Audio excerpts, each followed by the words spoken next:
All right, here's a little story. I was working in Madison, Wisconsin at Gino's restaurant. And Gino Gargano was a volatile Italian. No big deal to me because I grew up with him, my own father. But Gino was on an entirely different level. He was a human Mount Vesuvius. His philosophy was, why talk when you can just explode? So one day I'm taking a pizza, I'm trying to put it in the oven, and the dough stuck and all the ingredients fell in. And Gino says, no more pizza for you. Go get the meat sauce, get the meat sauce. So I get this 10-gallon thing of half-frozen meat sauce. And I have to stick my hands in there and break it up so we can make lasagna. And as my fingers are getting frostbitten, I am thinking of Bob Dylan. And the reason I'm thinking of Bob Dylan is my roommate, Jack. Jack is obsessed with all things New York. He loves the Velvet Underground. He loves the Beats, Kerouac and Ginsberg. He loves Andy Warhol. He loves everything about New York, but especially loves Bob Dylan.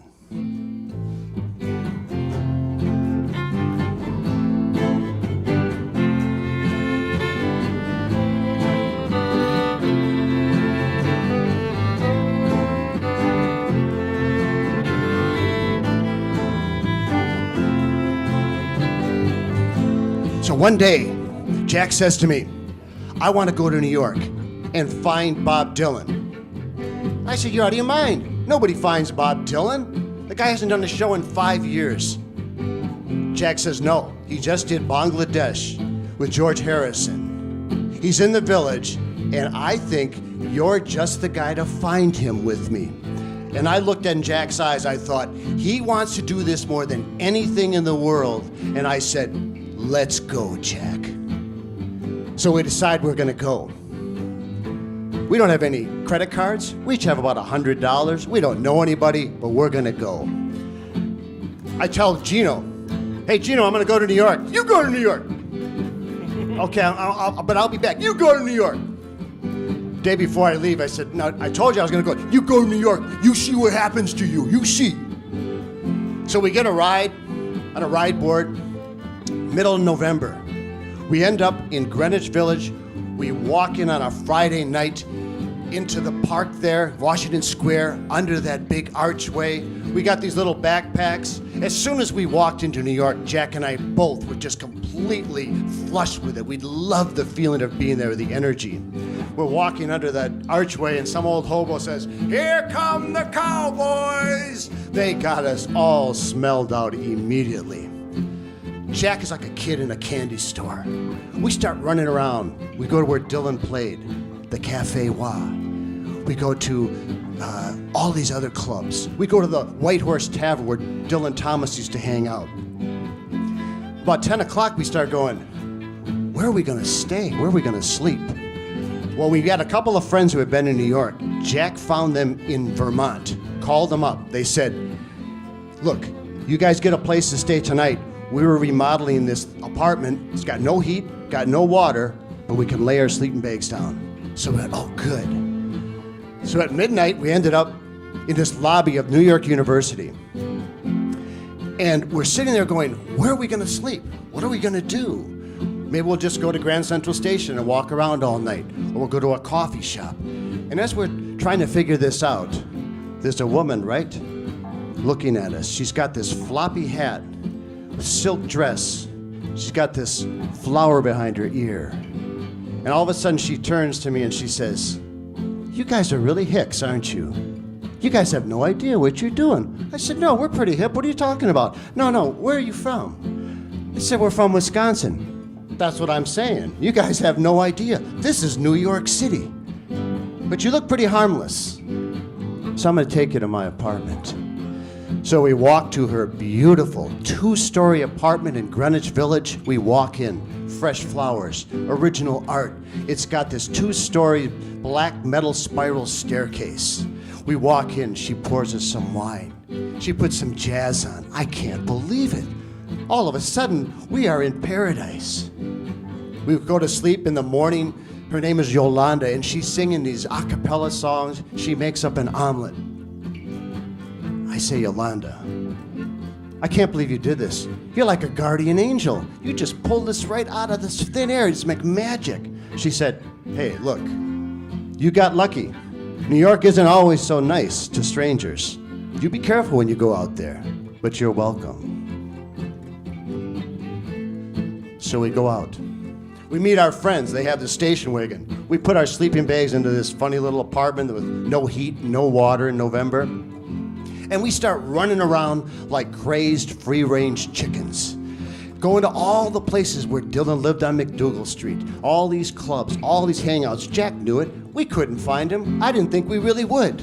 It didn't matter to me. We were having a great time, driving around, drinking wine. We were bumping into these crazy situations. We got into Radio City Music Hall for free. Then we got in to see the Cockettes, this gay version of the Rockettes. We were having the time for our life.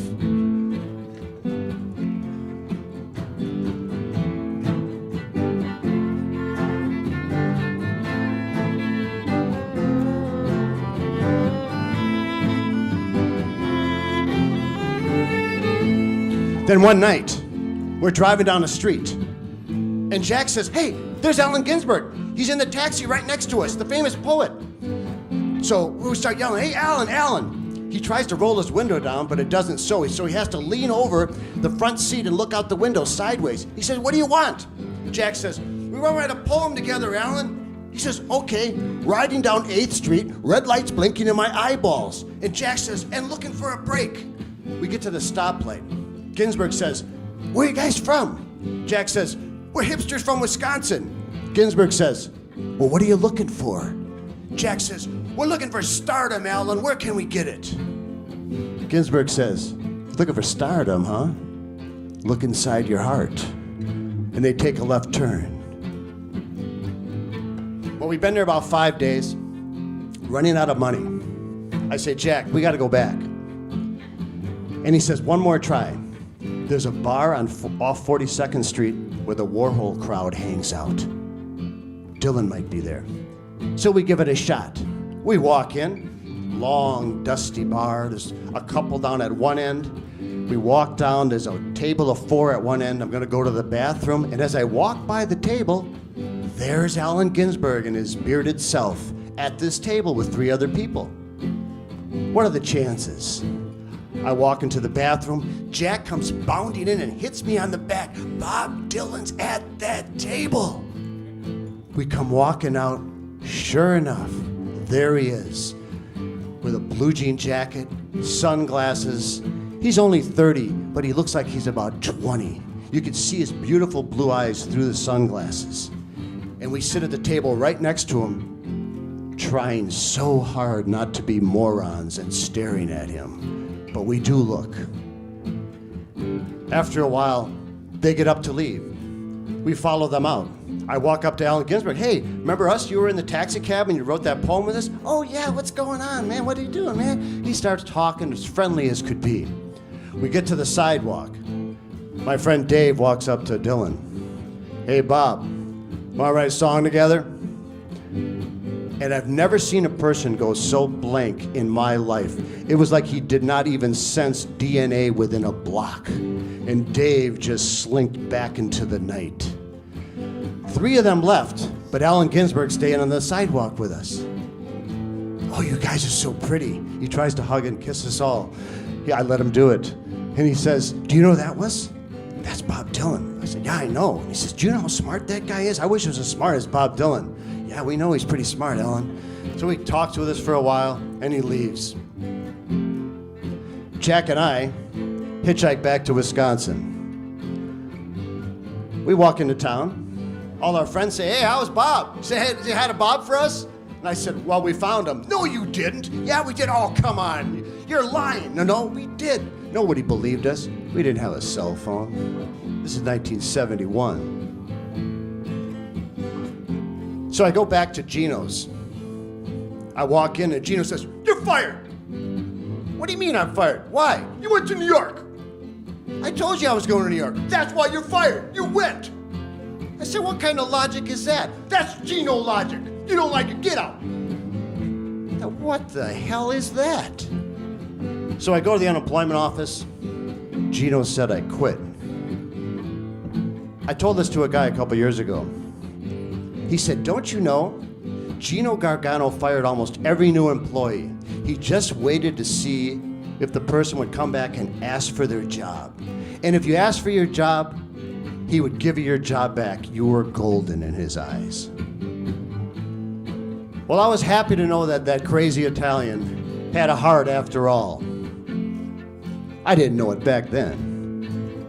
But you know, it was worth getting fired from Gino's restaurant just to go to New York, have all those wild times, to go with Jack and have that fulfilled, and then to say to Allen Ginsberg, we're looking for stardom, and he looks right at us. He says, you're looking for stardom, huh? Look inside your heart. There must be some way out of here, said the joker to the thief. There's too much confusion, I can't get no relief. Businessman, they'll drink my wine, plowman, dig my earth. Oh, none of them along the line know what any of it is worth.